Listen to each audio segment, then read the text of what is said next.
warahmatullahi wabarakatuh. Innal hamdalillah nahmaduhu wa nasta'inuhu wa nastahdihi wa nastaghfiruh wa natubu ilaihi wa na'udzu billahi min syururi anfusina wa sayyiati a'malina may yahdihillahu fala mudhillalah wa may yudlilhu fala hadiyalah. Asyhadu an la ilaha illallah wahdahu la syarikalah wa asyhadu anna Muhammadan abduhu wa rasuluhu la nabiyya ba'dah. Allahumma sholli wa sallim wa barik ala rasulillah wa ala alihi wa ashabihi wa man wala. Amma ba'du. Segala puji dan syukur senantiasa dipanjatkan kehadirat Allah. Hanya kepada Allah kita memuji, hanya kepada Allah kita mohon pertolongan, hanya kepada Allah pula kita mohon perlindungan serta mohon ampunan dari segala dosa, segala salah. Tentunya kita selalu berlindung kepada Allah dari perbuatan-perbuatan yang buruk yang berasal dari diri kita dan juga dari segala amal-amal perbuatan kita. Kita bersaksi bahwa tidak Tuhan selain Allah. Kita pun bersaksi bahwa Muhammad adalah utusan Allah Subhanahu wa Ta'ala. Salawat dan salam selalu tercurah kepada Nabi teladan, pemimpin dan panutan serta yang akan memberikan syafaat kepada umatnya, Muhammad SAW beserta keluarga, para sahabat dan juga para pengikut hingga yaumil akhir. Hadirin wal hadirat, Bapak dan Ibu sekalian yang dimuliakan Allah Subhanahu wa Ta'ala, pada pagi yang mulia ini alhamdulillah ya, tentunya kita mengucap syukur sekali lagi kepada Allah alladzi ahyana ba'da amatana wa ilaihi nusyur. Allah telah menghidupkan kembali kita dari kematian sebentar kita, dan juga tentunya kita akan dibangkitkan kembali atau dikumpulkan lagi nanti oleh Allah pada saat yang ditentukan. Bersyukur kita kepada Allah masih diberi kesempatan untuk hadir media Zoom ya, untuk ya bisa mengikuti kajian, mengikuti sarana yang akan menambah wawasan kita, pengetahuan kita, pemahaman kita terhadap ayat Al-Quran. Tidak ada ilmu yang baik kecuali ilmu Al-Quran, atau yang terbaik ya, yang oleh Allah Subhanahu wa Ta'ala disebut dengan Ahlul Quran, Ahlullah, bahwa orang yang berusaha memahami dan juga mengamalkan Al-Quran disebut dengan keluarga Allah. Mudah-mudahan kita ya dengan hadir di sini menjadi bagian daripada Ahlullah, dianggap sebagai keluarga Allah Subhanahu wa Ta'ala. Pada kesempatan yang berbahagia ini kita juga tentunya mengucapkan asbahna wa asbahal muqulullah walhamdulillahi la syarikalah la ilaha illa huwa ilaihi nusyur. Kita berada di pagi hari ini karena Allah ya, dan juga berada di pagi hari ini karena kekuasaan kerajaan Allah, dan kita selalu memuji kepadanya ya, dan tidak Tuhan kecuali kepada Allah Subhanahu wa Ta'ala. Dan tentunya juga kita selalu mengucapkan radina billahi robba wa bil islami dina wa bi muhammadin nabiyya wa rasulah. Kita ridho kepada Allah sebagai Tuhan, dan kita sebagai panutan atau sebagai pegangan hidup, dan Rasul sebagai utusan dan juga sebagai teladan yang bisa dan wajib kita ikuti. Pada hari ini insya Allah akan lanjut pada kajian yang ke ayat 43 ya. Dalam ayat ini Allah Subhanahu wa Ta'ala berfirman, A'udzubillahi minasyaitonirrajim. Bismillahirrahmanirrahim. Aqimus sholata wa atuz zakah warka'u ma'ar raki'in. Dan dirikanlah sholat, tunaikanlah zakat, dan rukuklah bersama orang-orang rukuk. Kalau pada ayat sebelumnya, dan memang ayat ini serta selanjutnya masih berbicara tentang perintah ataupun larangan yang dituju kepada ahlul kitab, kepada Bani Israel, kepada mereka yang telah Allah anugerahkan nikmat yang begitu banyak, nikmat yang tiada hingga. Sehingga ada larangan, ada perintah, ada tuntunan, ada juga ada arahan agar mereka melaksanakan dan juga menjauhi segala larangan-larangan. Kalau pada ayat sebelumnya Allah melarang mereka agar tidak mencampur aduk kebenaran dengan kebatilan, dan juga tidak menyembunyikan kebenaran yang sampai kepada mereka saat mereka mengetahui dan juga betul-betul paham akan jati diri yang dapat memberikan kepada mereka hidayah, petunjuk dalam menjalani kehidupan ini. Nah, pada ayat ini Allah perintahkan kepada mereka sehingga sejajar atau menjadi sempurna dari tatanan yang harus mereka lakukan. Apa itu? Wa aqimus sholata wa atuz zakata warka'u ma'ar raki'in. Wahai kalian Bani Israel, dirikanlah sholat. Wahai kalian Bani Israel, tunaikanlah zakat. Wahai kalian Bani Israel, rukuklah bersama orang-orang rukuk. Ya, memang di sini walaupun khitabnya kepada Bani Israel, tapi hakikatnya memang tertuju kepada kita. Bisa kita pahami bahwa ini juga perintah agar kita menjadi orang yang selalu melaksanakan perintah, yaitu pertama mendirikan sholat, menunaikan zakat, dan juga ikut rukuk bersama orang rukuk. Nanti kita lihat apa maksud daripada 3 hakikat perintah ini. Yang pertama memang Allah mengatakan wa aqimus sholat, dirikanlah sholat. Para ulama memahamkan akan kalimat ini dengan melaksanakan, mengerjakan sholat secara sempurna, baik di saat akan melakukan dan di pertengahan atau sudah berada di dalam ibadah sholat, atau juga setelah melaksanakan ibadah sholat. Itulah yang dimaksud dengan aqimus sholat. Apa yang dimaksud dengan ibadah sholat sebelum kita melakukan ibadah sholat itu sendiri, atau perak melaksanakan ibadah sholat.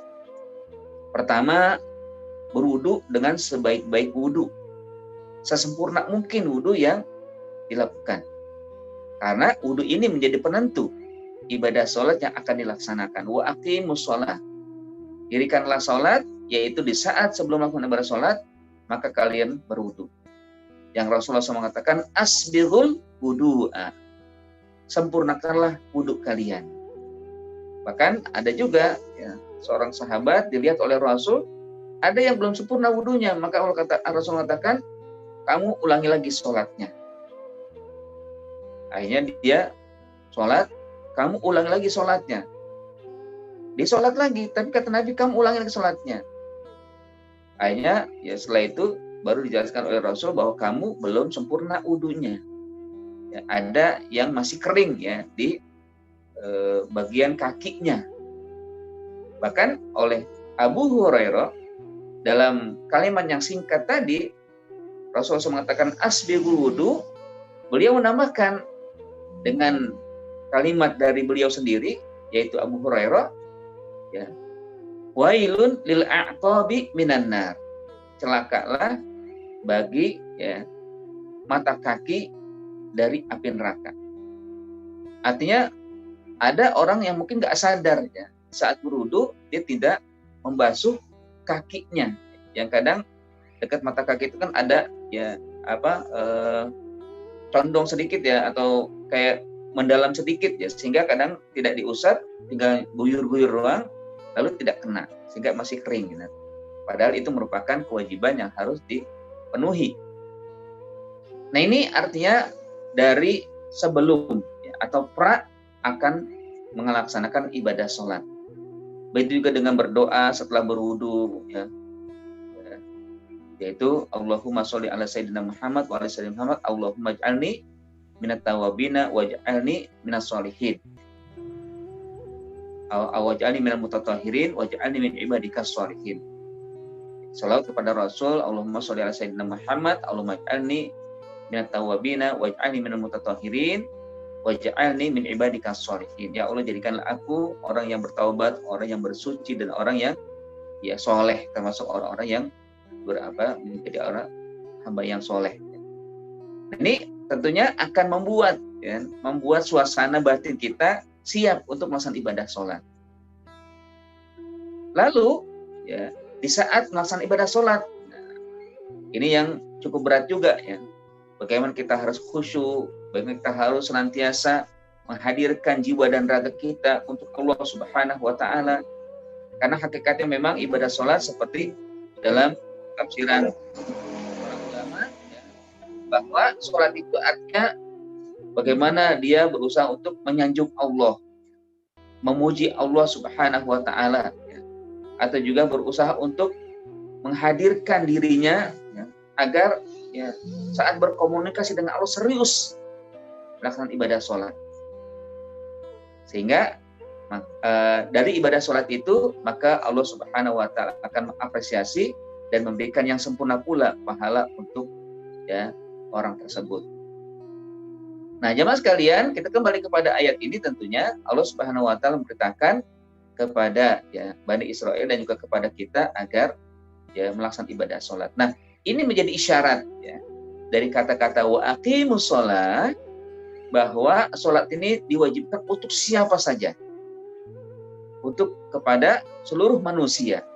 Di antaranya Bani Israel, yang ayat itu kepada mereka bahwa kalian wahai Bani Israel laksanakan ibadah sholat seperti yang dilakukan oleh Rasulullah SAW dan juga umatnya. Ya hakikatnya memang ya ketika Rasulullah diutus maka yang lainnya harus mengikuti. Tidak boleh merasa saya kan pengikut Nabi Musa, tidak boleh merasa saya pengikut Nabi Isa, soal saya begini, soal saya begitu. Nggak boleh. Mereka harus ikut melaksanakan sebagaimana dilakukan oleh Rasulullah SAW. Ini menjadi perintah kepada mereka, ya sebagaimana perintah kepada kita, bahwa kita sebenarnya satu umat, tidak ada perbedaan. Nah, ketika mereka melakukan yang lain, nah ini berarti penyimpangan. Maka dikuatkan nanti oleh ayat ini di kalimat terakhir ya. Nah, wa aqimus sholat, dirikanlah sholat, wahai kalian Bani Israel. Ini ayat ini maksudnya memerintahkan kepada orang-orang Yahudi, Bani Israel, untuk masuk ke dalam ajaran Islam dengan mengerjakan sholat secara benar, secara baik, ya. Karena ya, tentunya ada ya, penyempurnaan dari ibadah sholat yang sebelumnya mereka lakukan, ya, mengikuti ajaran atau juga mengikuti risalah yang disampaikan oleh Nabi Sulaiman, ya, sebagai mana mereka merasa pengikut Nabi Sulaiman.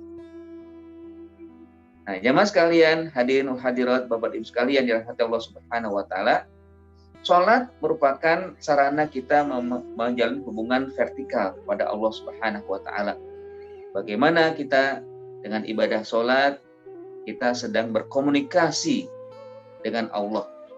Bahkan ketika kita baca surat Al-Fatihah, itu kan ya, dalam hadis Rasulullah SAW disebutkan ya, hadis qudsi, bahwa qasamtu sholat baini wa bai abdi, ya. Aku jadikan sholat itu ya antara aku dengan hambaku sedang berinteraksi, ya, sedang berkomunikasi. Di saat seorang hamba membaca Alhamdulillah Rabbil Alamin majadani abadi, ya, sungguh hambaku telah memuliakan aku. Ketika kita membaca, seorang hamba membaca Alhamdulillah Ar-Rahmanir Rahim, asna alayya abdi, hambaku memuji aku. Ketika seorang hamba membaca Malik Yaumiddin, ya, sama juga asna alayya abdi, hambaku memuji aku. Ya. Iyyaka na'budu wa iyyaka nasta'in, hadza baina abdi wa li abdi ma sa'al. Ketika kita atau seorang hamba di saat sholat membaca Iyyaka na'budu wa iyyaka nasta'in. Inilah antara ada baini wa baina abdi.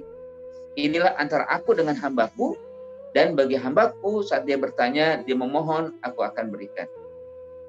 Maka setelah itu kan kita baca ihdinas shiratal mustaqim shiratal ladzina an'amta 'alaihim ghairil maghdubi 'alaihim waladdallin. Inilah untuk hambaku dan aku akan berikan sebagaimana yang dia mohonkan. Yaitu minta hidayah, minta petunjuk, minta istiqomah di jalan Allah Subhanahu wa ta'ala. Artinya ada hubungannya erat ya dengan Allah Subhanahu wa ta'ala ketika ya kita orang hamba mendirikan sholat. Wa aqimus sholat. Nah yang kedua Allah katakan apa? Wa atuz zakah. Wahai kalian Bani Israel. Ya, ini dari kalimat yang memang dituju awalnya. Wahai kalian Bani Israel. Wahai kalian yang merasa mengikuti ajaran Nabi Musa, Nabi Sulaiman, lakukan juga setelah ibadah sholat, yaitu tunaikan zakat. Membayar zakat. Mengeluarkan sebagian harta yang telah Allah anugerahkan kepada kalian. Ya, tentunya juga kepada kita. Bahwa zakat ini salah satu dari ya, rukun Islam yang 5, ya, tidak boleh dipungkiri, tidak boleh diingkari, bahkan tidak boleh ditinggalkan. Walaupun dari kata zakat itu sendiri, nanti pelaksanaan yang dilakukan oleh seorang hamba ketika mencapai haul dan nisab. Haul artinya usia, nisab artinya batasan jumlah. Nanti memang yang melakukan tertentu, ya. Tapi hakikatnya bahwa setiap muslim berusaha untuk menunaikannya semampu mungkin ya, apa yang bisa dia lakukan dalam rangka apa? Dalam rangka untuk mensucikan jiwa. Kan hakikat atau hikmah dari ibadah zakat adalah mensucikan jiwa. Kata zakat yazku atau zakka yuzakki. Artinya ada yang diartikan dengan tumbuh ini agar menumbuhkan harta, atau juga bisa mensucikan jiwa dan mensucikan harta tersebut. Baiklah, kita lihat ya makna daripada ini wa atuz zakah. Jadi Allah perintahkan kepada Bani Israel juga kepada umat Nabi Muhammad seluruhnya bahwa mereka harus senantiasa menjaga dari ibadah yang Allah perintahkan. Kalau yang pertama adalah ibadah sholat untuk menjaga hubungan vertikal dengan Allah Subhanahu wa ta'ala. Sementara kedua menunaikan zakat agar manusia atau seorang hamba berusaha untuk menjalin hubungan yang baik, hubungan horizontal dengan sesama manusia. Sehingga di saat pelaksanaan ibadah sholat sudah tercapai, maka akan sempurna ketika dia bisa melaksanakan ibadah zakat. Di mana ibadah sholat adalah ibadah jasadiyah, sementara ibadah zakat adalah ibadah maliyah. Belumlah sempurna kalau kita baru sekedar melakukan ibadah sholat. Kalau kita punya harta, kalau ada kecukupan, lalu tidak menunaikan ibadah zakat. Makanya ini harus ya, seiring, sejalan. Kalau Ibnu Katsir dalam kitab tafsirnya menyebutkan bahwa ya seringkali Allah mensandingkan. Allah seringkali juga menghadirkan kata yang tidak dipisahkan antara sholat dengan zakat. Selalu begitu. Wa aqimus shalah wa atuz zakah. Wa aqimus shalah wa atuz zakah. Kenapa? Karena memang Allah ingin menyampaikan kepada hamba-hambanya, kepada makhluknya, orang-orang beriman bahwa ibadah sholat memang kebaikan, ibadah zakat juga kebaikan. Nah, keduanya bisa saling bersinergi, saling menyempurnakan. Orang ibadah sholat belumlah dianggap sempurna kalau dia belum melakukan ibadah zakat. Orang yang melakukan ibadah zakat ya, belumlah dianggap baik kalau belum juga melakukan ibadah sholat. Artinya ada dua hal yang dijaga. Hubungan dengan Allah baik, hubungan dengan sesama manusia baik. Hubungan dengan Allah artinya kita, seorang hamba, bisa menjaga atau berusaha untuk menjaga bagaimana komunikasi dengan Allah sangat baik. Ya, kan komunikasi ya. Sholat itu kan komunikasi yang baik. Mi'rajul mu'min adalah sholat. Tangga untuk naik ya, ke singgasana Allah adalah sholat. Sehingga ketika kita sholat, maka kita sedang naik ke singgasana Allah Subhanahu wa ta'ala. Sementara zakat, bagaimana kita punya hubungan yang baik dengan sesama kita. Bahkan ya dalam kisahnya Abu Bakar As-Siddiq di saat menjadi khalifah, lalu ada orang-orang yang tidak mau menunaikan zakat, lalu beliau memerangi. Beliau berusaha untuk ya memberikan pelajaran kepada mereka. Walaupun Umar saat itu pada awalnya menentangnya, kenapa? Karena beliau mengatakan, bagaimana kamu memerangi orang yang sudah mengatakan la ilaha illallah. Nabi Rasulullah SAW sudah mengatakan, umirtu an uqatilan nas hatta yashhadu an la ilaha illallah wa yuqimus shalah wa yu'tuz zakat. Bagaimana kamu wahai Abu Bakar kok memerangi orang yang sudah mengatakan la ilaha illallah?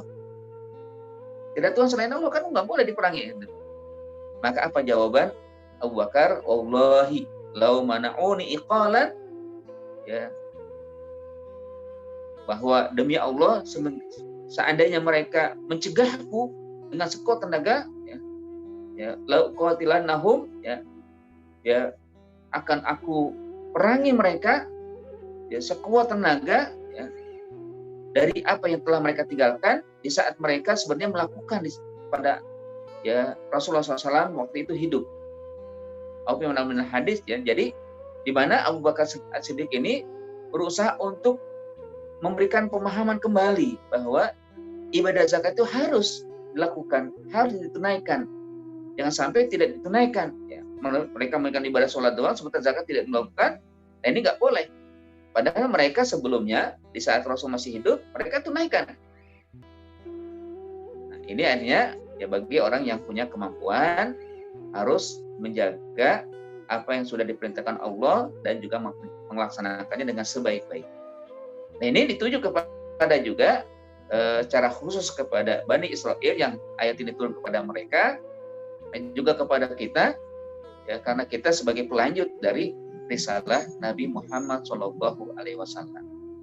Jadi, ibadah sholat untuk menjaga hubungan baik dengan Allah, ibadah zakat untuk menjaga hubungan baik dengan sesama manusia.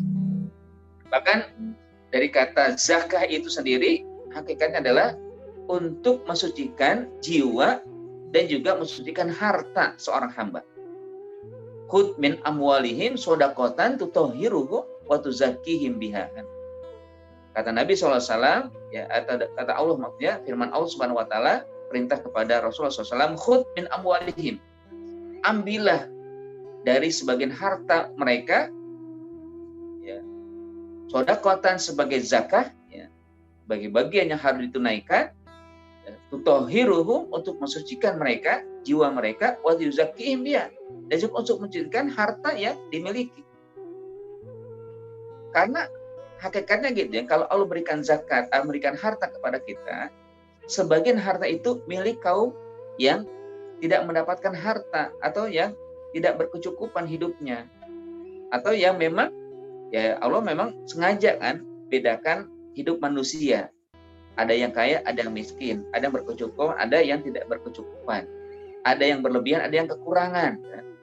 Bagaimana ini kok bisa terjadi? Agar satu sama lain saling membantu, saling menolong.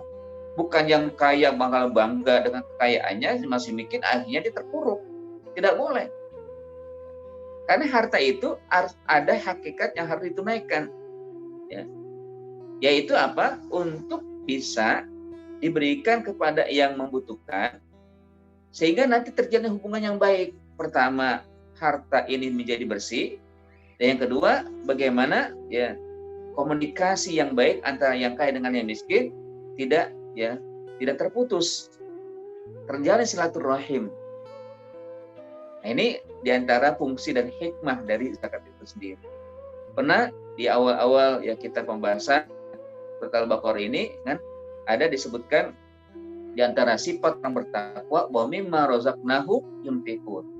Dari apa yang kami berikan mereka berinfak atau menginfakkan harta itu. Ada yang mengatakan bahwa ini adalah kewajiban yang zakat, ada yang mengatakan infak ini adalah sesuatu yang sunnah, yang ditunaikan bagus, ketika tidak ditunaikan tidak masalah, gitu kan. Tapi hakikatnya kalau kita lihat dari ayat ini juga menjadi ada hubungan yang erat dengan ayat sebelumnya bahwa sifat orang bertakwa adalah yang berusaha untuk menunaikan zakat dari harta yang telah Allah berikan kepadanya. Ya. Ada memang kosakata yang sama artinya, tapi berbeda cara mendalam secara spesifik ya, secara detailnya berbeda. Pertama ada kata zakat, ada kata sedekah, sodakoh, ada kata infak. Apa beda di antara ketiga ini? Ya, kalau infak dalam bentuk harta yang dikeluarkan yang bisa ya diartikan dengan kewajiban, bisa diartikan dengan ya hukumnya adalah sunnah. Misalkan wa anfiqu mimma razaqnakum, berinfaklah dengan apa yang kami rezekikan. Nah, ini kan perintah Allah, perintah yang wajib untuk ditunaikan kepada orang yang mendapatkan harta. Artinya infak yang dikeluarkan dalam bentuk harta, dalam bentuk ya, uang untuk diberikan kepada yang membutuhkan atau yang memang sesuai dengan asnaf yang ada. Itu infak, artinya memang zakat yang diwajibkan. Ada juga yang sunnah yang sering kita saksikan ya dalam hidup kita. Kadang ada pertemuan infaknya segini, kadang ada halo itu kan, ada yang di jalan itu kan infak ya, disuruh untuk kita berinfak ya dan lain sebagainya itu kan. Ini berarti ya sunnah saja untuk dikeluarkan sebagai infak tambahan untuk mendapatkan pahala dari Allah Subhanahu wa taala dari hartanya. Ada yang kedua yaitu sedekah. Nah, sedekah ini bisa masuk kepada ranah zakat, bisa masuk pada ranah yang umum. Yang zakat itu dalam surat At-Taubah kan disebutkan ya innamas shadaqatu lil fuqara wal masakin wal amilina 'alaiha ila akhir ayat, yang disebut dengan bahwa sedekah itu diberikan kepada 8 golongan. Pertama fuqara wal masakin wal amilina 'alaiha ya, amilnya, dan juga wal mu'allafah, orang yang baru masuk Islam dan sebagainya, 8 asnaf itu kan, 8 kelompok yang berhak mendapatkan sedekah. Nah, sedekah ini maksudnya zakat, kewajiban yang ditunaikan oleh seorang muslim. Walaupun disebutkan sedekah bukan berarti sunnah, tapi wajib ditunaikan untuk diberikan kepada 8 asnaf. Kalau bukan 8 asnaf bukan berarti bukan zakat. Kalau tidak diberikan kepada yang 8 ini berarti bukan zakat. Ada juga dimaksud dengan umum, sedekah itu umum. Bisa bentuknya harta, bisa bukan harta. Bahkan senyumnya seseorang juga dianggap sedekah. Tabassumu kali di wajhi akika sedekah. Senyummu kepada saudaramu juga sedekah. Bahkan membantu ya, baik dengan pikiran, dengan fisik, dengan tenaga pada orang yang membutuhkan bantuan, itu juga sedekah. Bahkan menghilangkan bahaya yang ada di jalan seperti duri, bikin beling atau yang lainnya ya, itu juga bisa menjadi sedekah. Dan banyak lagi sifatnya umum, semua perbuatan baik dianggap sedekah oleh Allah Subhanahu wa taala. Bisa dilakukan ya, atau juga bisa ditunaikan baik dengan menggunakan harta atau juga tidak menggunakan harta. Ini sedekah yang umum atau juga ada yang khusus, yaitu zakat sendiri. Lalu yang terakhir adalah kalimat zakat. Nah, zakat ini khusus ya, yaitu harta yang dikeluarkan ketika sudah mencapai nisab dan haul dan diberikan kepada yang khusus ya, yaitu 8 golongan tadi. Artinya memang di sini ketentuannya ada 3. Pertama, orang punya harta yang sudah mencapai haul, orang yang punya harta sudah mencapai nisab, dan diberikan kepada yang khusus, tidak boleh kepada yang umum. Yang khusus siapa? 8 golongan, 8 kelompok tadi. Innamas shadaqatu lil fuqara wal masakin wal amilina 'alaiha wal mu'allafati qulubuhum wa fir riqab ya wa ibnis sabil wal gharimin wa fi sabilillah ya. Ini 8 kelompoknya kan, bahwa zakat itu diberikan kepada orang fakir, orang miskin, orang yang memang dalam kepanitiaan amil zakat ya. Terus juga orang yang baru masuk Islam, orang yang ya dalam perbudakan ya, orang yang dalam hutang ya, yang terpuruk dengan hutang, lalu orang yang di jalan Allah, orang yang ibnu sabil ya, orang yang sedang musafir. Ini mereka yang berhak mendapatkan sedekah atau zakat itu sendiri. Nah, kembali kepada ayat, Allah Subhanahu wa taala perintahkan yang kedua ini agar ada ya kesempurnaan dalam menjalin hubungan. Bahwa hubungan kita tidak hanya kepada Allah saja, tapi kepada sesama makhluk juga harus baik. Pun juga dibalik, hubungan kita tidak hanya kepada sesama manusia baik, tetapi kepada Allah juga harus baik. Kedua harus dijalin. Ya. Jadi Allah juga kadang menafikan orang yang hanya memiliki hubungan baik dengan dirinya, dengan zatnya, tapi dengan manusia enggak. Ini enggak bagus. Ini enggak baik. Kan? Kalau misalkan sama manusia enggak baik, cuma Allah saja dia berkomunikasi dengan baik. Kan jadikan sholat aja. Tapi ketika berinteraksi dengan kata-kata, dengan perbuatan yang tidak baik, nah ini Allah tidak suka. Karena ya, manusia dengan sesamanya juga harus ada jalinan yang baik. Ya, alhamdulillah Allah memberikan kepada kita nikmat untuk bisa berkomunikasi, untuk bisa saling berbagi, ya, saling memberikan ya nasihat dan juga memberikan wasiat. Yang mudah-mudahan ini bagian daripada cara kita menghubungkan sesama kita. Ya, hubungan horizontal kita baik. Yang tentunya juga kita jaga dengan hubungan ya yang vertikal dengan Allah Subhanahu wa taala. Ya, kan ada juga ya yang merasa ya sudah saya cukup dengan Allah Subhanahu wa taala ya. Dengan ibadah yang getol, ibadah yang baik. Dan na'udzubillah ya, ada seseorang yang akhirnya ketika sholatnya baik, puasanya baik, tapi kata Nabi dia min ahli nar. Kenapa? Karena dengan sesama makhluk tidak baik. Bahkan sama, bukan sesama manusia saja, kepada binatang pun nggak baik, nggak boleh. Ya. Kalau nggak baik, itu akan menjadi penghalang dia untuk mendapatkan surga Allah Subhanahu Wa Taala. Ya. Kalau misalkan ada kisahnya itu kan, ada seorang wanita tua, dia rajin puasa, rajin sholat, rajin zakat, tapi pernah dia membiarkan kucing di rumahnya mati kelaparan, ya, tidak diberikan makan, ya, tidak diberikan minum, ya, sampai akhirnya mati. Akhirnya terhalang lagi. Walau apakah memang nanti dia akan mendapatkan ampunan? Tidak, itu Allah yang memberikan. Tapi ini menjadi pelajaran bahwa diri kita ini harus nanti juga menjalin hubungan yang baik kepada sesama makhluk, bukan hanya kepada manusia. Nah, di antara di sini adalah Allah perintahkan untuk mendirikan sholat dan membayar zakat, menunaikan zakat, artinya bagian daripada cara sempurnaan menjalin hubungan dengan siapapun ya setelah kita atau seorang hamba memiliki hubungan yang baik dengan Allah, lalu juga hubungan baik dengan sesama manusia. Jadi wa aqimus shalah wa atuz zakat, dua perintah ini disebutkan oleh Allah Subhanahu wa taala kepada mereka, khususnya Bani Israel, bahwa mereka memang harus mengikuti apa yang dilakukan oleh Rasulullah SAW. Bahwa ini sudah jelas, bahwa syariat Allah sudah turun, kalian wahai Bani Israel lakukan seperti yang dilakukan oleh Rasulullah. Bahkan dikuatkan lagi ya, oleh Allah di penghujung ayat ini, warka'u ma'ar raki'in, dan rukulah kalian bersama orang-orang rukuk. Apa maksudnya di sini? Artinya bahwa kalian memang harus mengikuti ajaran Nabi SAW yang awalnya memang berbeda. Pertama sholat. Ya. Kalau sholat kalian kan sebelumnya tidak ada rukuknya. Bani Israel kan kalau sholat itu berdiri saja ya. Sampai sekarang pun mereka pertahankan ya. Duduk di tembok retapan, berdiri duduk gitu. Begitu saja. Nah di sini Allah ingatkan bahwa kalian wahai Bani Israel tunaikan sebagaimana yang telah ditunaikan atau diajarkan ya oleh Rasulullah SAW dan dilakukan oleh mereka, yaitu ruku. Ruku itu artinya menundukkan ya atau menurunkan dari diri lalu rukuan.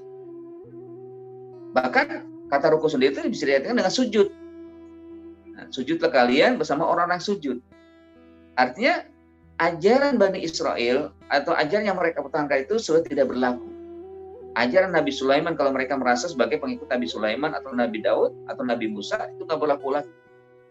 Kalian harus mengikuti apa yang telah dilakukan atau yang telah diturunkan bahkan disampaikan oleh Rasulullah Shallallahu Alaihi Wasallam. Ya. Kalau mereka merasa kami kan pengikut Nabi khusus, nah ini nggak boleh. Karena setiap Nabi ketika diutus berarti menghilangkan atau menggantikan posisi Nabi yang sebelumnya. Misalkan Nabi Ibrahim atau sebelumnya Nabi Nuh. Nabi Nuh datang lalu ya, Nabi Ibrahim datang. Nah, ajar Nabi Nuh mengikuti ajar Nabi Ibrahim. Nabi Ibrahim hadir lalu pergi, maka hilang dia ajarannya, walaupun ada yang dipertahankan, ada yang dihilangkan. Nah, itu mengikuti nanti ajaran Nabi Ishak anaknya. Lalu Nabi Yakub anaknya dari Nabi Ishak ya. Terus Nabi Yusuf demikian, terus begitu sampai ke bawah ya, sampai nanti akhirnya di penghujung Allah utus Nabi Muhammad, semuanya selesai. Tidak ada lagi boleh dilakukan pertahankan ya. Mau yang Nabi Isa ya, dia harus mengikuti juga ajaran Nabi Muhammad. Mau yang Nabi Musa juga mengikuti ajaran Nabi Muhammad SAW. Nah, suatu kali kan Umar bin Khattab membawa kitab Taurat ya. Lalu dilihat oleh Rasulullah ya, karena melihat Umar membawa kitab, agak memerah wajah Rasulullah SAW ya. Itu menunjukkan kemarahan ya, kegeraman ya, apa yang dilakukan oleh Umar bin Khattab. Lalu ungkapan yang fenomenal ya, atau sebagai hadis yang ya, kita bisa pahami bahwa Rasulullah SAW bersabda, wallahi ya Umar, lau kana Musa hayyan lamma ba'athani Allahu ma wasa'ahu illa an yattabi'ani. Demi Allah wahai Umar, jika seandainya hari ini Musa masih hidup dan aku sudah diutus oleh Allah Subhanahu wa taala, sudah diangkat aku sebagai rasul, maka dia tidak berhak lagi melaksanakan apa yang dia dapatkan dari Allah Subhanahu wa taala atau yang telah disampaikan ya selama ini kepada umatnya, tidak boleh lagi dilaksanakan, tidak boleh lagi berlaku kecuali dia mengikuti aku. Coba bayangkan, nabinya saja mengikuti Nabi Muhammad dengan umatnya ya kan. Ini perintah Allah kan, warka'u ma'ar-raki'in, wahai kalian setelah mendirikan sholat, setelah mendirikan zakat, ya mungkin mereka pertahankan itu kan, sholatnya memang betul ya dilakukan, tapi hanya mengikuti ajaran yang mereka dapatkan sebelumnya ya, mereka yakini yaitu dengan berdiri saja. Baik zakat juga mungkin mereka tunaikan, tapi dengan cara yang harus kalian lakukan yaitu warka'u, ruku ya. Ruku itu artinya ya sujud ya, atau menundukkan kepala dari setelah berdiri ruku lalu ada sujud ya.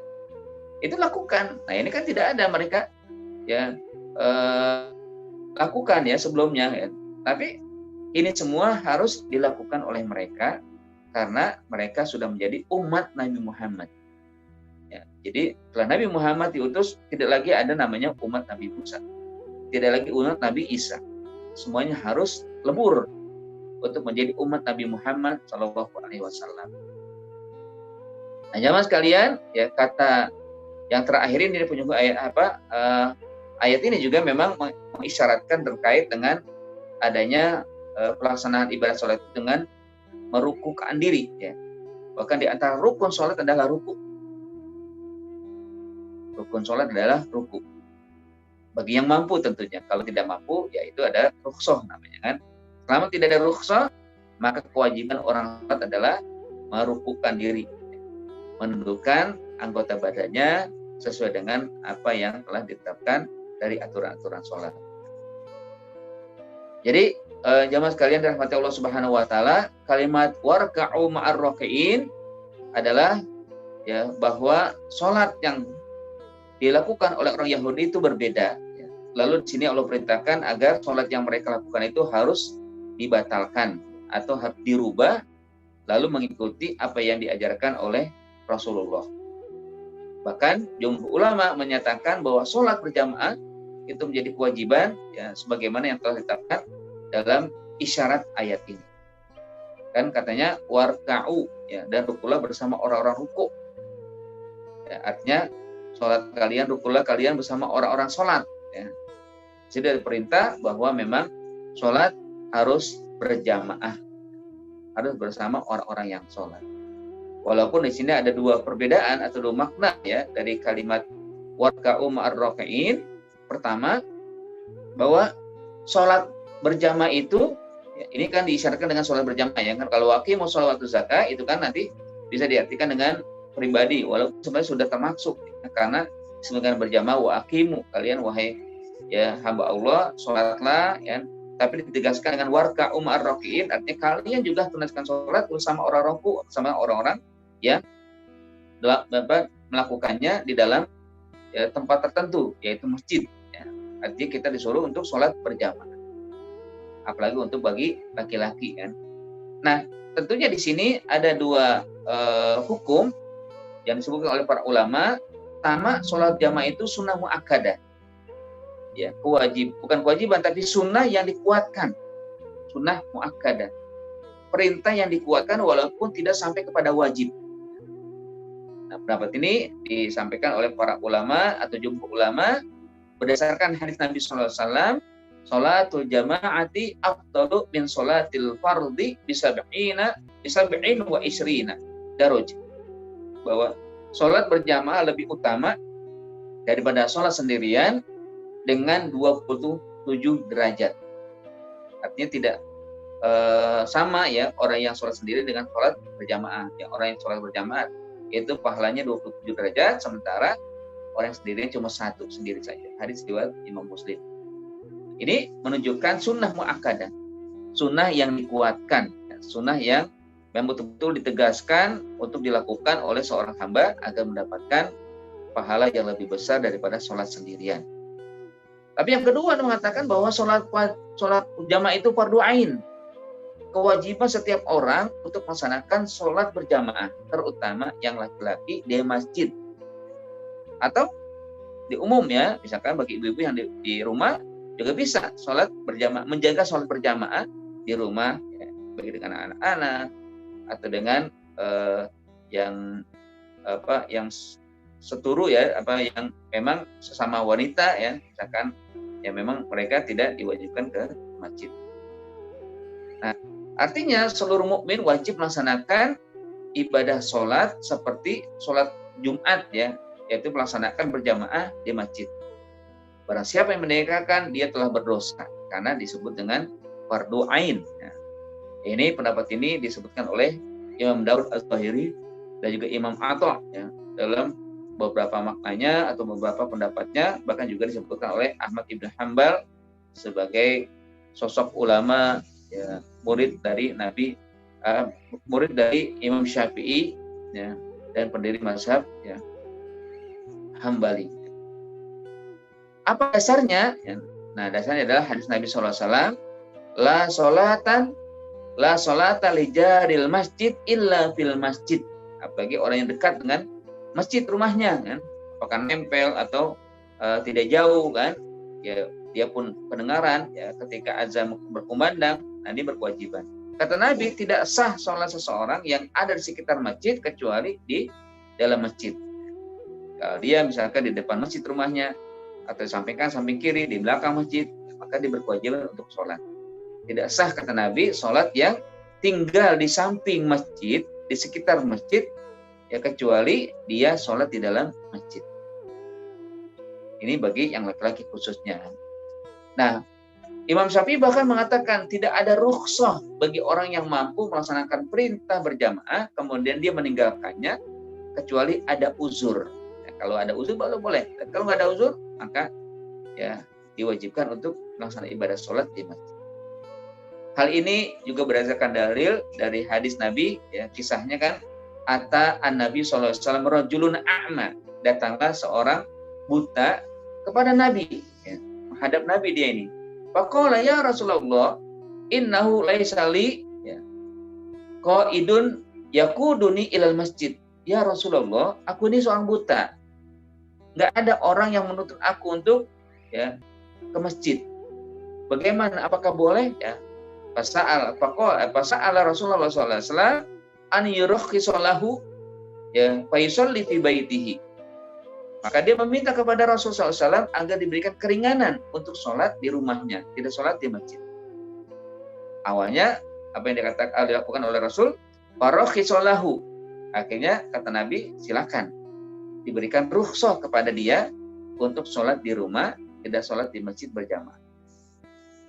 Lakin ya, falamma walla da'ahu, ketika dia ingin pulang, ya, pulang setelah selesai kan, yang menyampaikan permintaannya sudah dijawab oleh Rasul. Falamma walla da'ahu, ya, ketika dia berpaling untuk pulang, dipanggil lagi oleh Nabi. Hal tasma'un nida, apakah kamu dengar azan? Ya, kamu dengar azan enggak? Kalau waktu itu kan berarti Nabi apa Nabi lagi? Ya, kalau waktu itu berarti kan siapa? Si sahabat Nabi yaitu Bilal bin Rabah.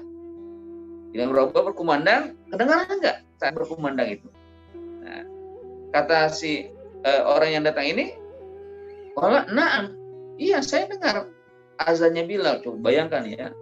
Kalau dulu kan nggak ada speaker ya. Tapi kok bisa kedengaran gitu kan? Di kotain ya. Mungkin suaranya Bilal keras ya, atau juga memang saat itu tidak ada kendaraan yang membuat bising. Kayaknya kedengaran ya. Nah, kata si orang buta ini, "Saya dengar ya Rasulullah." Maka kata Nabi apa? "Pak ajib. Kalau begitu kamu wajib. Kalau gitu kamu harus tunaikan sholat di masjid, bukan di rumah. Karena kedengaran azan." Coba bayangkan, orang buta yang tidak bisa, ya kalau dikatakan rukhsahnya ada di situ kan, tidak ada yang nuntunnya, diwajibkan juga oleh Rasulullah SAW untuk sholat di masjid. Nah, bagaimana dengan kita? Bagaimana dengan seorang yang punya kemampuan, punya penglihatan, bahkan dekat dengan masjid, ya kedengaran juga azan itu, maka sudah menjadi kewajiban bagi seorang yang diberikan seperti ini untuk sholat di masjid, bukan sholat di rumah. Ya. Nah, jamaah sekalian rahmatullah subhanahu wa ta'ala, ini hakikatnya juga ya, kalau kita kembali kepada khitabnya kepada Bani Israel, ada 3 perintah: dirikan sholat, tunaikan zakat, dan ruku bersama orang ruku. Artinya bahwa ibadah yang dilakukan oleh mereka selama ini ketika mengikuti ajaran Nabi Sulaiman atau Nabi Musa itu tidak sah kecuali dengan mengikuti ajaran yang sudah disampaikan oleh Rasulullah SAW. Dirikan sholat, bayar zakat, dan juga sholat berjamaah ya, atau ruku, artinya membatalkan ibadah yang selama ini mereka lakukan. Nah, demikian juga sebagai hikmah dari ayat ini adalah bahwa kita ya, diperintahkan oleh Allah Subhanahu wa taala untuk senantiasa menjaga dari pelaksanaan ibadah sholat itu. Tadi kan saya sampaikan ada saat, ada paskanya. Nah, pasca ini juga penting. Setelah kita menunaikan ibadah sholat, tapi juga menunaikan ibadah zakat, dan juga bagaimana kita sholat berjamaah di masjid. Bahwa sholat itu bukan hanya ya sebelum kita sholat kita tunaikan dengan baik, dengan wudhunya, dengan doanya, dengan berusaha untuk mengkhusyukkan, lalu juga di saat kita melaksanakan ibadah sholat, kita hadirkan jiwa dan raga kita Allah Subhanahu wa taala, tapi paskanya juga demikian. Bagaimana bisa membentuk ibadah sholat dengan baik, untuk menjadi hamba yang baik, untuk menjadi hamba yang betul-betul mengabdikan diri kepada Allah, atau betul-betul menjadikan seseorang ini betul ya dia adalah penghamba atau orang yang sudah selesai melakukan ibadah sholat dengan baik. Ya, ini juga pernah ya saya sampaikan, mungkin saya ulang di sini ya, bahwa ibadah sholat itu kan bagian daripada tarbiyah, bagian daripada pembinaan Allah kepada seorang hamba, baik secara individu maupun secara komunal, secara ya umum. Kenapa? Jadi ibadah sholat itu bukan hanya sekedar ruku atau berdiri, ruku, sujud, lalu bangkit lagi, ruku, sujud, dan lagi begitu, enggak. Tapi nanti paskanya juga harus diperhatikan. Harus juga dijaga paskanya. Apa yang menjadi pasca ibadah sholat? Membentuk pribadi muslim yang soleh, pribadi muslim yang akhlakul karimah, pribadi muslim yang terjalin hubungan sosial yang baik. Karena situ ada ya, hal-hal yang bisa kita ambil tarbiyah atau madrasah sholat. Tarbiyah pembinaan sholat atau juga ya sebagai sekolah ya ada di dalam sholat itu membentuk seseorang nanti menjadi pribadi yang bukan hanya hubungan baik dengan Allah ada, tapi hubungan baik dengan sesama muslim juga ada, sesama manusia, sesama makhluk juga ada. Jadi kalau boleh katakan sholat itu adalah tarbiyah wa madrasah, pusat pembinaan, pusat pendidikan. Paling tidak ada ya 5 ya terkait dengan madrasah dari sholat itu sendiri. Pertama memang madrasah ruhiyah, pembinaan ruhaniyah. Ya dari ruhaniyah ini orang yang sholat akan memiliki ruh yang baik, ruh yang begitu dekat dengan Allah Subhanahu wa taala, begitu kuat hubungannya dengan Allah Subhanahu wa taala. Ini ruhaniyahnya kan. Ya, emang setiap sesuatu pasti ada nilai ruhaniyah. Baik zakatnya juga nilai rohani ada, puasa juga ada nilai rohani, haji juga ada, dan yang juga sholat juga ada nilai atau madrasah ruhiyah. Membentuk rohania yang suci, membentuk rohani yang bersih, membentuk rohania yang memiliki hubungan yang erat dengan Sang Pencipta. Yang kedua, ada namanya ibadah atau juga tarbiyah serta madrasah khuluqiyah. Dia sebagai pusat pembinaan, sebagai sekolah untuk membina akhlak menjadi akhlak yang mulia, akhlak yang karimah. Ini jelas ya, mungkin sering kita dengar ya, firman Allah, inna sholata tanha 'anil fahsya'i wal munkar. Salat itu membina ya, pribadi dari mencegah perbuatan keji dan munkar. Kan begitu kan? Nah, makanya orang yang sholat tapi akhlaknya tidak baik, ini dipertanyakan sholatnya. Ini benar nggak sholatnya? Kalau ada orang yang sholat tapi korupsi, ada yang sholat tapi ngomongnya ya menyakiti, ini berarti bermasalah ini sholatnya. Harus terbentuk, kenapa enggak? Ya kan sholat itu memang sebagai bagian daripada ya nilai-nilai yang akan membentuk pribadi. Bukan sekedar dia memiliki hubungan pribadi dengan Allah baik, tapi orang lain juga mendapatkannya ya, kebaikan itu. Inna sholata tanha 'anil fahsya'i wal munkar. Sholat itu mencegah perbuatan keji dan munkar kan itu. Kalau nggak mencegah ya berarti ini bermasalah sholatnya. Harus pertanyakan. Nah yang ketiga adalah bahwa sholat itu ya bagian daripada ya ibadah atau madrasah atau tarbiyah ya sakofiyah sebagai pusat pembinaan sakofah. Artinya ya sholat itu bisa mengajar kita ilmu pengetahuan ya, yaitu ayat-ayat yang dibaca oleh imam kalau kita berjamaah atau ayat yang kita baca sendiri. Contohnya lah tentang bagaimana kita memahami surat Al-Fatihah yang sudah kita baca sebanyak ya, atau minimal ya 17 kali kita baca. Bagaimana nilai yang ada dalam sholat itu sendiri dari bacaan surat ya, Al-Fatihah itu sendiri. Ya, kan ada ya di dalam ini kajian saya juga ya, di mana Al-Fatihah itu mengandung 7 karakter Muslim sukses. Ya. Pertama ketika baca Bismillah itu kan karakter Muslim ya memulai kehidupannya dengan Bismillah. Ya. Seseorang yang memulai hidup dengan Bismillah pasti sukses. Nggak mungkin nggak sukses karena Allah Subhanahu Wa Taala ya mencintai orang yang memulai kehidupannya dengan nama Allah Subhanahu Wa Taala, menyebut nama Allah Bismillahirrahmanirrahim.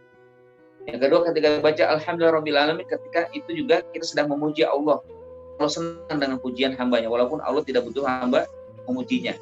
Tapi hamba itu sendiri yang sebenarnya membutuhkan pujian dirinya, pujian dia kepada Allah Subhanahu Wa Taala. Ya. Alhamdulillahirobbilalamin. Dengan pujian itulah maka Allah mengangkat seseorang mendapatkan derajat yang mulia atau mendapatkan pahala yang tiada hingga. Alhamdulillah tamla'ul mizan. Subhanahu walhamdulillah tamla'ani ma baina samai wal ardh. Ya. Kata pujian ya itu akan mengisi ya, segala penjuru yang ada di muka bumi ini.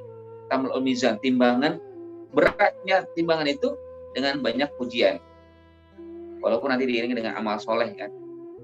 Subhanallah walhamdulillah tamla'ani ma baina samai wal ardh. Subhanallah, kalau subhanallah juga alhamdulillah ini akan mengisi atau memenuhi mizan antara langit dan bumi. Masya Allah kan. Kata ringan ya, kalimatani khafifatani ya, bilisan sakilatani fil mizan.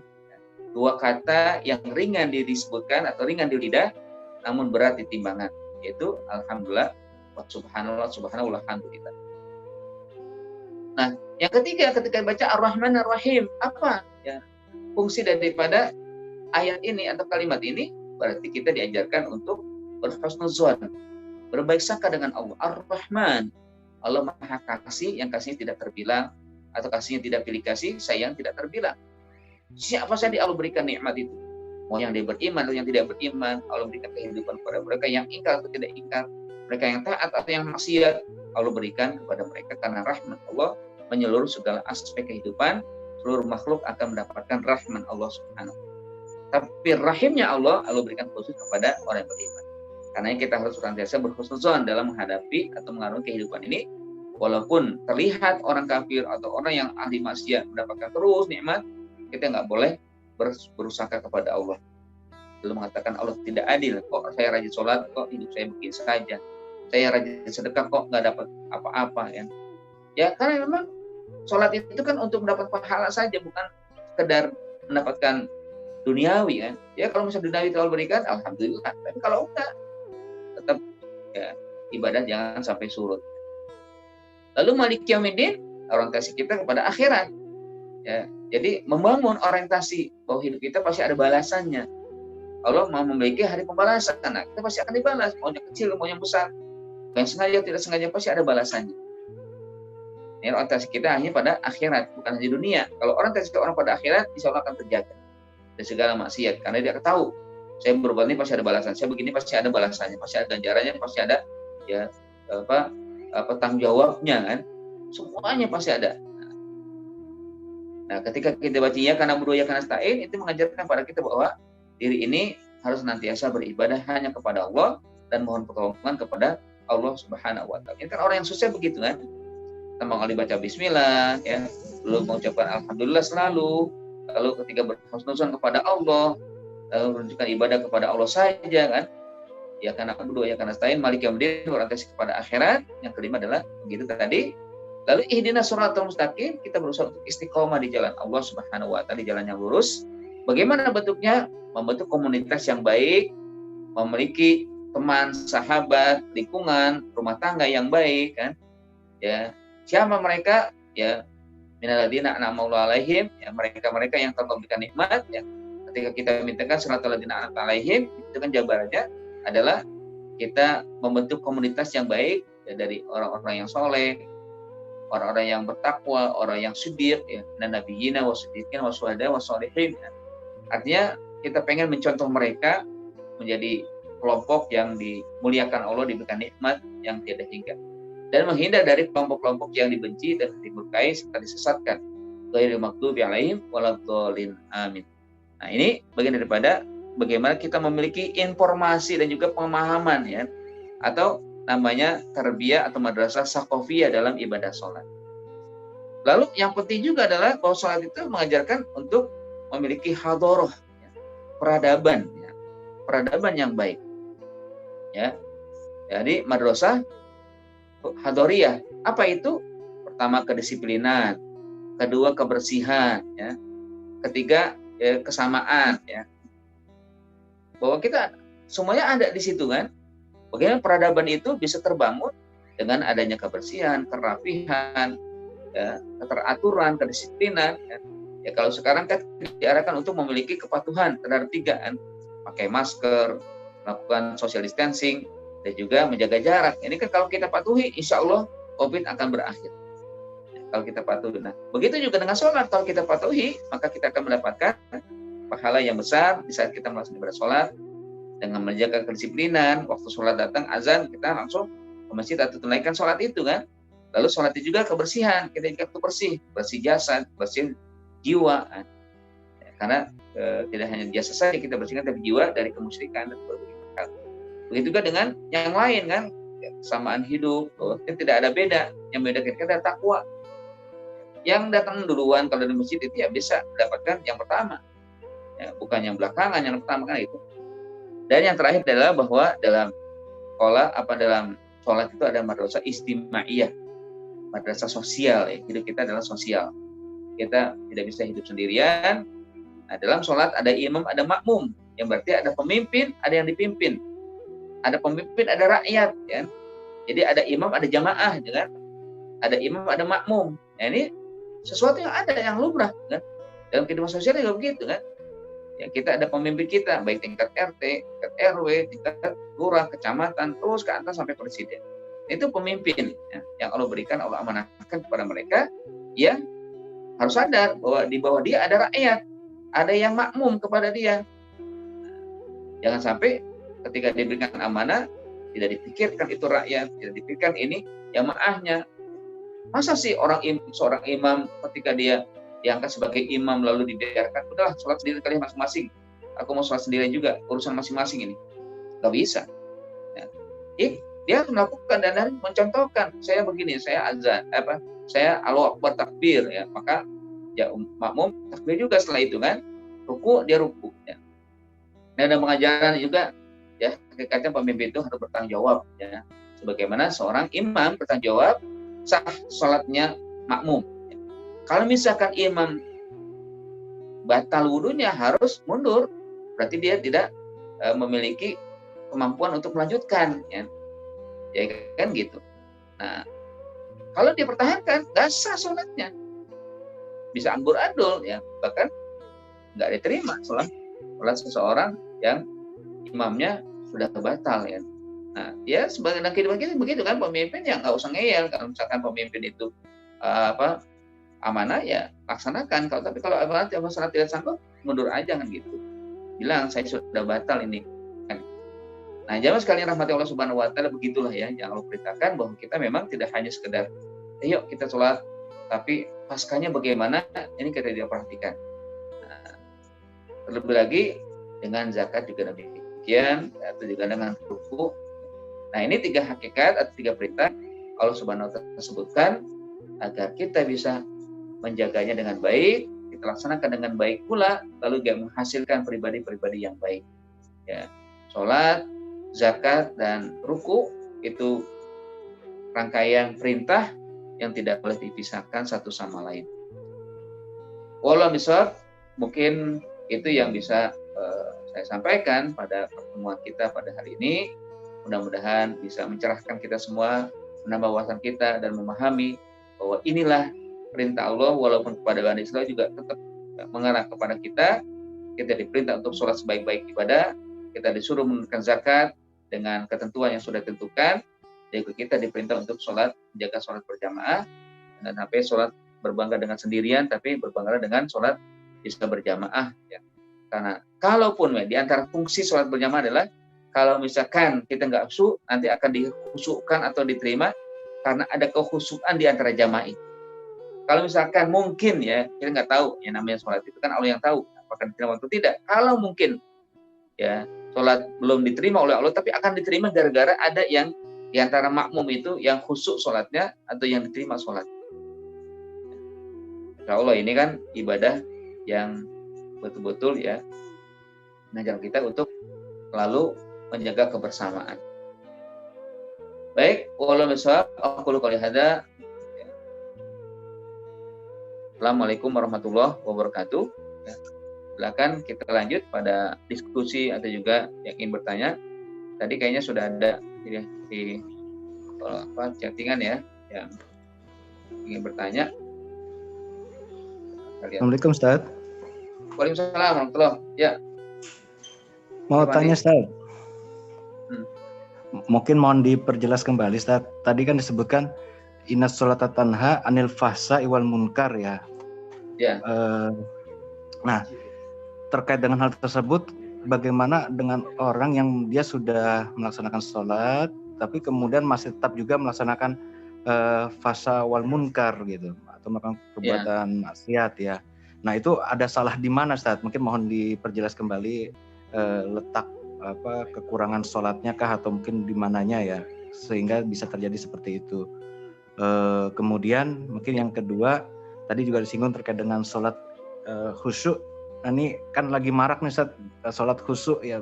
Mungkin bisa disebutkan di langkah-langkah untuk kita minimal bisa mengaplikasikan sholat biar kita khusyuk gitu sholatnya. Mungkin itu Ustaz, 2 itu. Terima kasih. Assalamualaikum warahmatullahi wabarakatuh. Ya. Waalaikumsalam warahmatullahi wabarakatuh. Terima kasih. Jadi memang yang pertama bahwa Allah mengatakan inna sholata tanha 'anil fahsya'i wal munkar. Salat itu mencegah perbuatan keji dan munkar. Nah, bagaimana dengan seseorang yang sudah menunaikan sholat tapi tidak memiliki akhlak yang baik, ya, masih berbuat fahsya, berbuat keji, masih berbuat yang munkar. Nah, ini berarti memang satu, ya, ibadahnya belum tentu diterima. Walaupun kita ya tidak tahu ya, tapi itu menjadi indikasi bahwa ya, memang ibadahnya cuma sekedar melaksanakan kewajiban, tapi tidak memberikan asar, ya. Tidak memberikan asar pengaruh yang besar kepada dirinya. Yang boleh jadi dia hanya menggugurkan kewajiban, tapi tidak berusaha untuk meluluskan apa yang menjadi diterimanya sholat itu. Kan ibadah itu harus 2 kan. Pertama, dia memang setelah menunaikan kewajiban. Yang kedua, diterima atau tidak. Memang bisa jadi dia gugur sholatnya kan. dia sudah melaksanakan kewajiban itu. Sholat itu sudah selesai, dia sudah tunaikan kewajiban. Tapi apakah diterima atau tidak, itu wallahu alam. Nah, ini terindikasi dari orang yang hidupnya, ya, setelah sholat itu ngapain? Ya. Apakah dia menjadi orang yang baik, orang yang soleh, tutur katanya baik, ya, enak, nyaman, memberikan kesejukan, atau kebalikannya.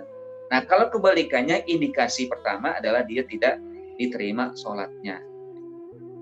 Gugur kewajibannya, tapi belum tentu diterima sholatnya. Kan kita harus menjaga itu kan. Kita memang sudah menggugurkan kewajiban, tapi kita berusaha untuk agar diterima sholatnya. Nah, yang kedua, berarti sholatnya tidak khusyuk. Ya. Nanti akan ditanyakan kedua kan, bagaimana cara khusyuk kan?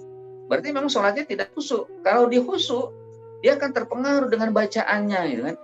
Kayak tadi kan saya jelaskan bagaimana memiliki wawasan yang luas dengan ibadah yang kita tunaikan dari bacaan sholat kita. Bacaan sholat Al-Fatihah sudah mengandung banyak sekali untuk jadi orang pribadi sukses bagaimana kan? 7 hal itu kan. Nah, ini memang harus begitu kan? Bagaimana dia bisa khusyuk? Ya tentunya dengan berusaha memahami bacaan-bacaan.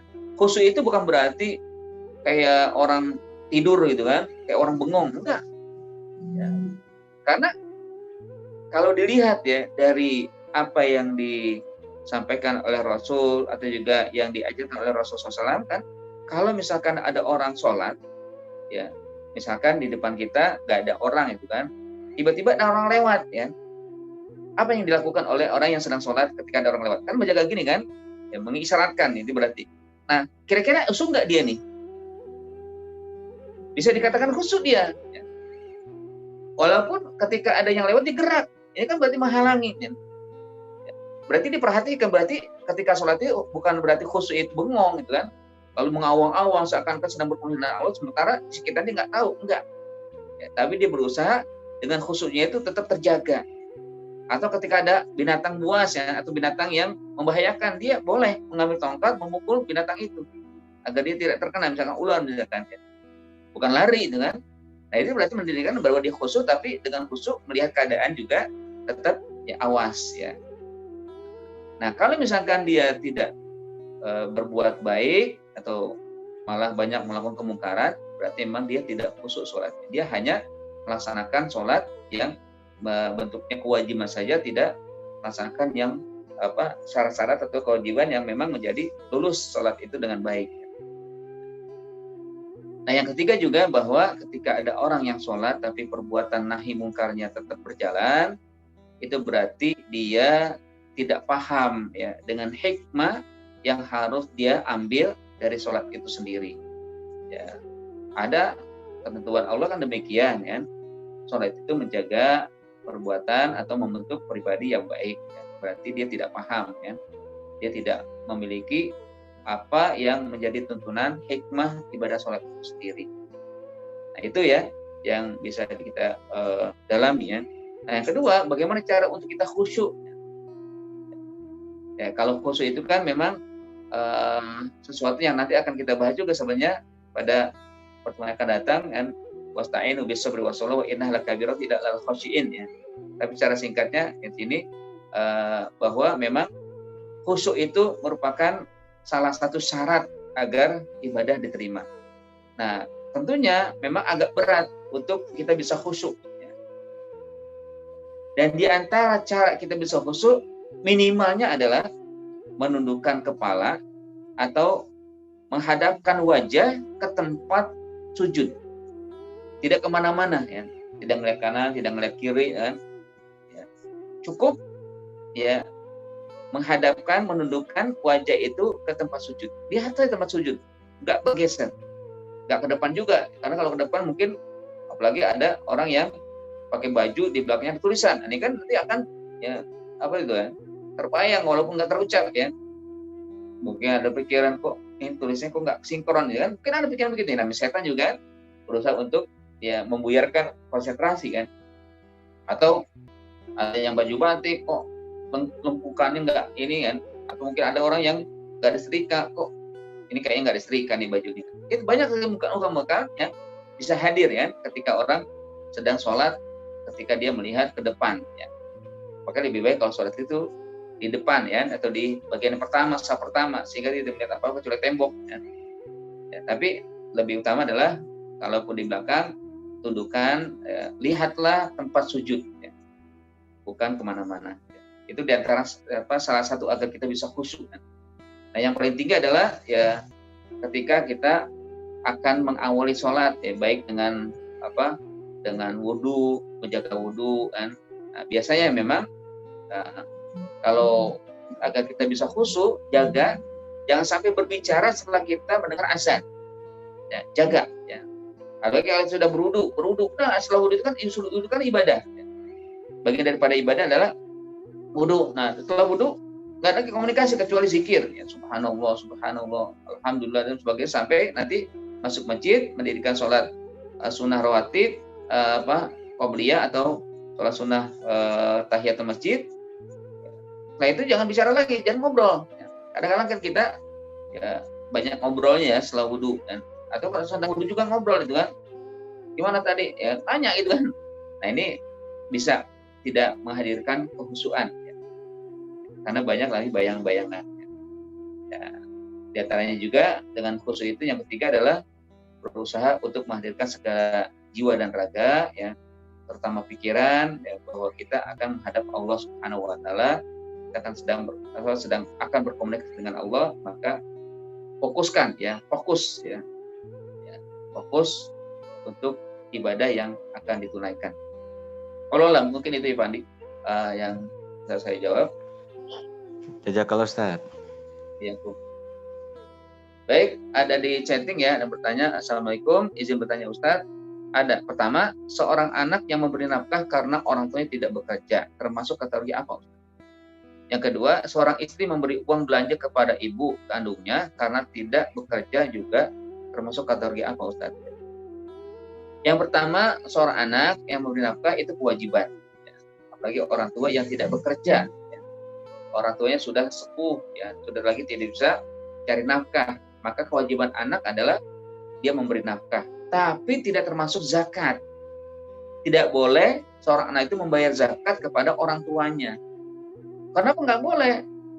Ya hakikatnya seorang anak itu bukanlah memberi sesuatu yang temporer. Kalau zakat itu temporer, setahun sekali kan, atau mungkin sebulan sekali. Kalau sekarang yang ikut kategori pada zakat profesi kan, yang boleh dibayarkan setiap bulan, setiap menerima. Tapi bisa setiap hari, ya. Nggak mungkin kalau diberikan saya ngasih zakat lah sebulan sekali, ya. Kasihnya 50.000 atau 500.000 habis. Tapi harus diperhatikan setiap hari bagaimana orang tua kebutuhannya apa, setiap hari diberikan. Nah, ini nafkah yang diberikan anak, kewajiban anak kepada orang tua. Sebagaimana berkewajiban kalau misalkan dia seorang suami berikan kepada anaknya atau kepada istrinya kan. Nah, ini nafkah yang memang harus jalan terus ya, tiap hari diberikan. Jadi bukan kategori zakat ya, tapi kategori nafkah yang berkewajiban dikeluarkan dari seorang anak kepada orang tua yang memang yang tidak mampu. Nah, yang kedua adalah seorang istri ya, ketika dia memang punya uang belanja ya. Nah, ini bagaimana kalau diberikan kepada ibu kandungnya? Dia silakan. Tapi pertama memang kalau misalkan itu dari suaminya, izin dulu kepada suaminya. Bolehkah saya menyisihkan uang belanja untuk orang tua, untuk ibu yang tidak bekerja? Tapi kalau misalkan uang sendiri, nggak ada masalah, nggak usah izin kan? Nah, kan seorang istri punya penghasilan sendiri, itu uang dia kan? Ya, karena ya istilahnya kan kalau dalam bahasa Arab disebutkan maluka mali, wa mali laisa maluka, itu kepada seorang istri kan? Hartamu kepada suami itu milikku, sementara hartaku bukan milikmu kan? Artinya seorang istri ketika punya penghasilan berhak dia mengelola harta itu ya, dengan baik ya, atau dia bisa memberikan kepada ibunya, ibu kandungnya walaupun tanpa izin. Tapi kalau yang uang belanja ya secara tata krama izin ya, berikan informasi kepada suaminya bahwa saya mau menyisihkan uang belanja untuk ibu saya yang memang tidak punya penghasilan. Jadi seperti itu ya. Jadi yang pertama memang kewajiban seorang anak memberi nafkah bukan dengan zakat ya. Dan yang kedua, silakan ya seorang ibu, seorang istri untuk memberikan sebagian uang belanja kepada ibunya, ibu kandungnya ya. Tapi dengan ya, menghormati ya suaminya izin dulu. Tapi kalau misalkan itu memang milik sendiri ya silakan saja. Baik, wallahu bishawab. Ada yang ingin ditanyakan lagi?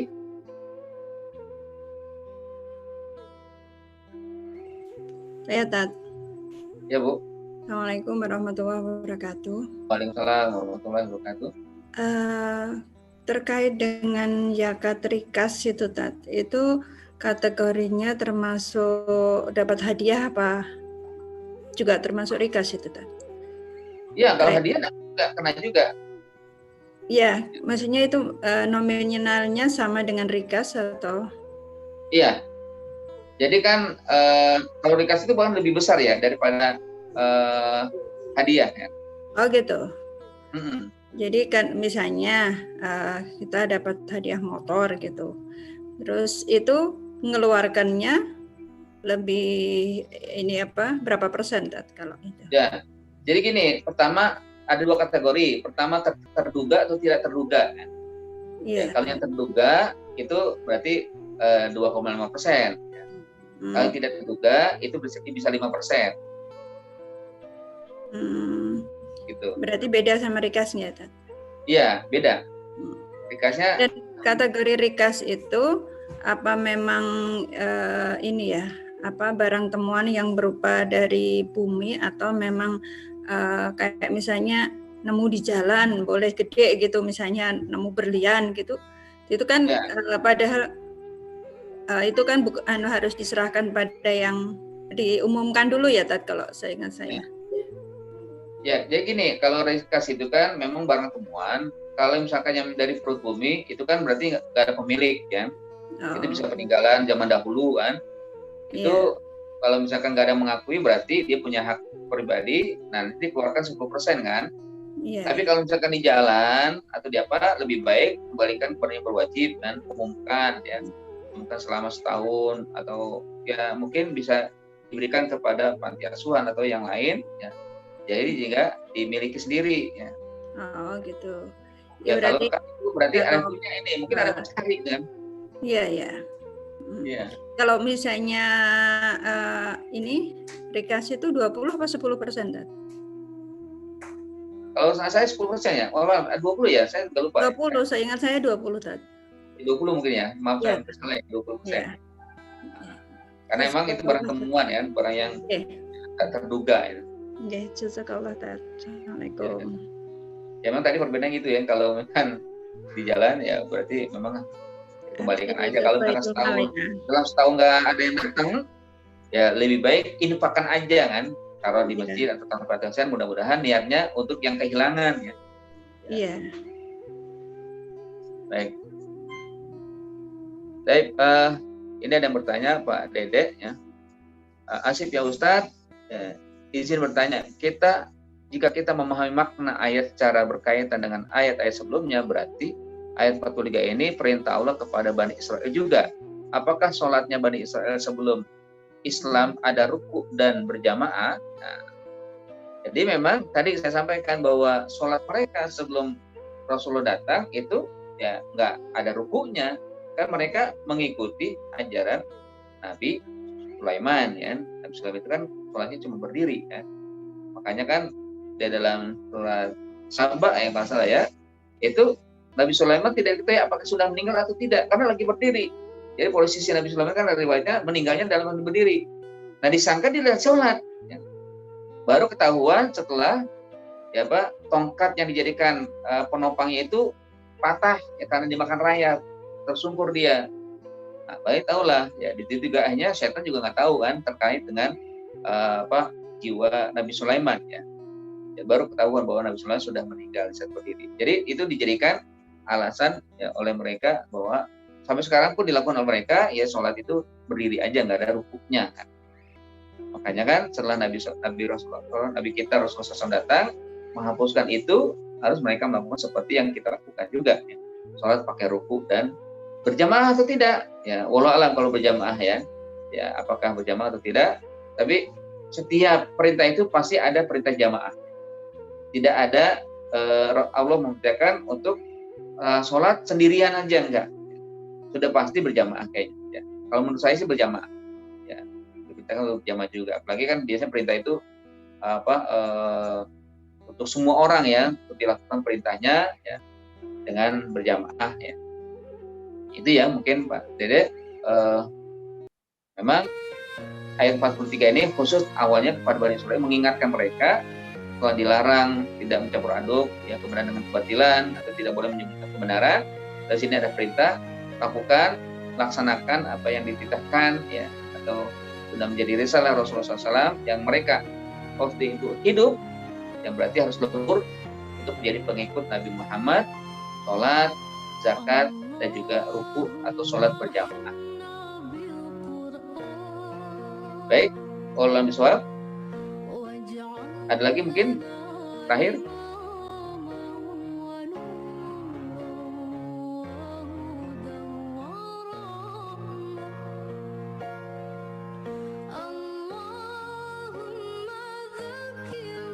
Baik, jika tidak ada ya kita akhiri saja ya pertemuan kita. Waktu sudah pukul 7.22. Marilah kita akhiri dengan berdoa. A'udzubillahi minasyaitonirrajim. Bismillahirrahmanirrahim. Astagfirullahalazim. Astagfirullahalazim. Astagfirullahalazim. A'udzubillahi minasyaitonirrajim. Alhamdulillahirabbil alamin. Hamdan na'imin, hamdan syakirin, hamdan yuafi ni'amahu wa yukafi mazidah.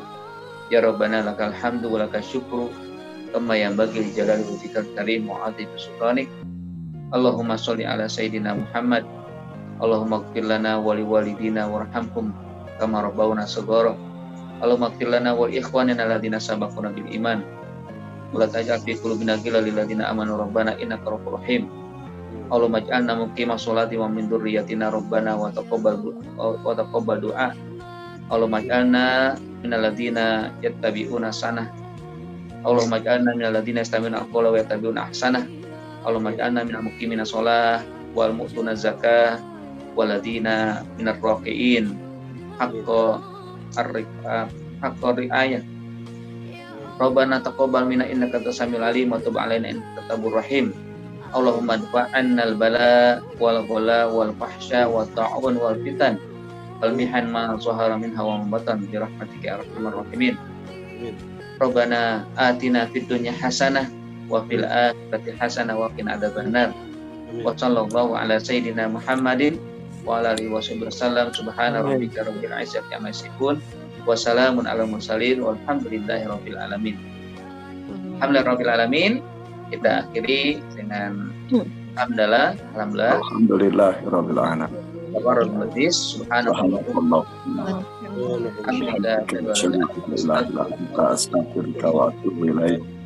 Ya, salam. Terima kasih semuanya. Mohon izin. Terima kasih ibu-ibu dan juga bapak-bapak yang hadir. Mudah-mudahan berkah ya. Amin. Amin. Alamin. Ya, Pak Ahmad, Pak Dede, ya, Pak Andi, Fatima, Bu Wanti TV, Bu Anis, ya, Bu Dewi, Bu Endang, Bu Nur Hayatun, ya, Bu Cici, Bu Dina, Pak Adi, Bu Susi, dan yang lain-lain. Ya. Mohon maaf ya, sebutkan nama. Terima kasih Pak Ustadz. Sama-sama Bu.